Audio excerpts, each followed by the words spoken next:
Dalawa namang babaeng hinihinalang biktima ng illegal surrogacy trafficking na harang sa NAIA.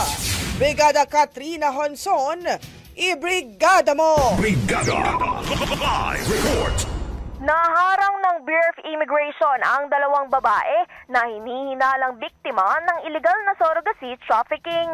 Ayon kay Immigration Commissioner Joel Anthony Viado, naharang mga ito sa Ninoy Aquino International Airport Terminal 1 habang nagkiklaim ito ng self-funded leisure trip patungong Georgia. Sa isinagawang secondary inspection, natuklasan na peke ang kanilang mga dokumento. Inamin naman ng mga biktima na nirecruit sila online para maging surrogate mothers sa isang hindi kilalang tao kapalit ng buwan ng sahod na 700,000.